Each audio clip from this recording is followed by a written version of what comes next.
lagi dah budak wesit ha dan ini cuma tak rala tak solat bah bahasa nak dah tak urut cepu lega barang ni loh tak so ni ini pe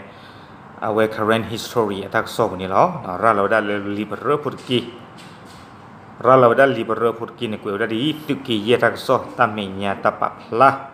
muni tersi terki tu si kok tak serta mesti si denari tu dah nak pe membuku tu dah tak ada jiเวดาเซอร์ซิมันนี่ตาลอตาเกลเมวดาเคปูตาลอนี่หรอประโยชน์คือขาลักลูกพาดูเซอร์ซิติลุยชิพเลือกข้านี่หรอเอาเนี่ยบัตรปาพาดาเล current history ดอกเวดาสุมียดีเลยนะข้อพลูประโยชน์สืบดูเฮข้อตะเลตาปาปนอโคปเวกันยอดดอกหรือสืบมือดูขาอ่อนนี่หรอไม่เลยประโยชน์สืบตะพาตะปาเก NCA ตาโซตาซอบาโคแต่ไม่เลยเป็นเลขาอ่อนเลยอัตาลอตาเกลบากเวดาจานี่ดอกเต็กดอกเวดาสุมียดีประโยชน์สมมุติเฮกี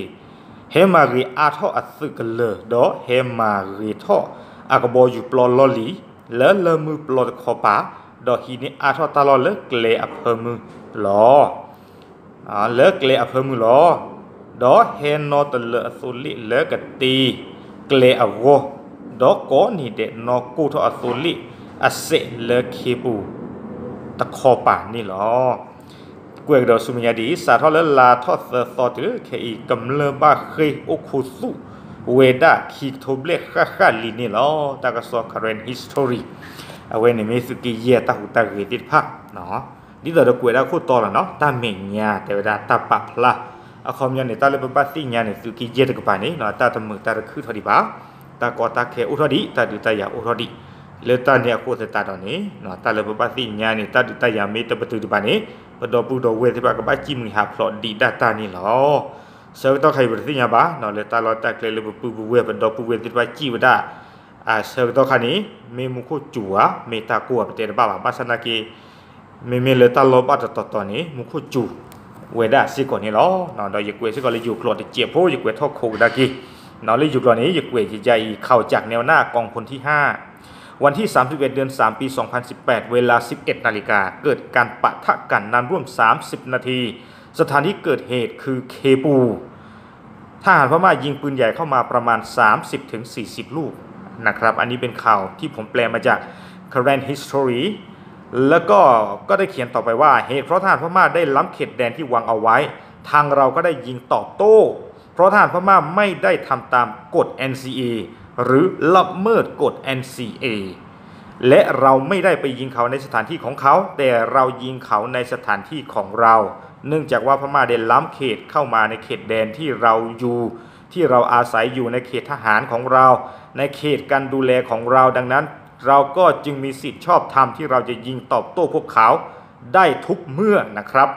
แล้วก็เขียนต่อไปว่าทหารพม่าได้เข้ามาปรับปรุงลานจอดฮอซึ่งเป็นสถานที่จอดฮอเก่าหรือลานจอดเฮลิคอปเตอร์นะครับทางเราโทษทีและบังเกอร์ต่างๆท่านพม่าได้เข้ามาปรับปรุงลานจอดฮอและบังเกอร์ต่างๆในเขตเลอมือปลอและได้ขยายเขตทหารของเขาเรื่อยๆมาอาทออัสึอัตาลอตาเกลรื่อๆหรอหรือว่าอย่างนี้กลอดแต่ดีนี่เนาะขับรถเข้ามาล้ำเขตเพื่อทำถนนทุกวันเนาะอาโคตตาดอนี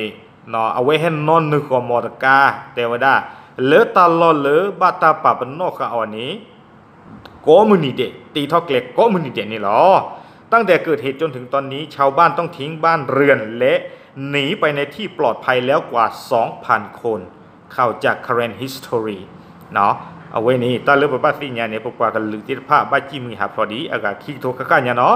อาโคตตาตอนนี้ยิ่งช่วงมันตาเลตาพิเจตามาเจอเนาะก็รู้ดีว่าได้ทอบูนิลหรอเนาะแต่เยอะดีปะอาโคตาดอเนาะดีคือกันเนี่ยเตลียโตคือกันเนี่ยดีหมอดอปูดอเวติภาซื้อเตอโอปตุตรีโชติตรีบ้ามนุษย์ตาเล่ปดอปูดอเวปปูเวติภาลูกบาดิตาพิเจตามาเจทอบูอาโคตตาดอดีตาลอตาเกลลีชมุตาเลซึมเอดอคอนแทคดอเลมาเจอบัสสปอร์เตอร์ซึมิอุบุลเมชอติซี่หน่อยชมุตาเลตากุตากาเมเกตาอตาอเมเกซึ่งเลยอาเล KYO ไม่เก KWO ไม่เกยช่วงมันแต่ละกสีหรอบ้านมันนึกเลยเนี่ยปาติดพันเนี่ยแต่ตั้งหัวเท้าเตะแบบบ้านสันนักกีฬาอยู่ชั่วโมงโดยยึดสิ่งอย่างเลยปาติดพันเนี่ยพีตามาตาทอบุลอเนาะก็บ้านเล็กว่าถวยไว้ได้ปาโชกีไม่เกปาพอดีพูดว่าไม่เกชั่วโมงแต่อโมดาอุสิกอเลยก็บ้านเล็กว่าได้เนี่ยหรอ le ta ne ko no di ta di te li phem ko so mi ti mi ba pa le u do ta ku ta ka ta o ka si ka so di pa le a lo ba le ta lo phe te mo ko no KYO mi ge KWO mi ge ai ne KYO KWO ta contact ya ba no te ya ta no mi ba sa na ke do u da ta li cho ko mo le pa ti pa ne du tu lo do le che ba da ti da kho a we ne mi ko su li ata ka ro lo le ba na ne o si ta kha si ko ni lo do yen na to ba le taพุทธลีเลยไม่ตัวผู้สับว่ากันเตอหน่อยช่วงมันตาเลยไม่ละตัวเลย KYO ไม่เกี่ KWO อาสุบุนี่ช่วงมันตาเลยกันตัวเลยดอกบุดเว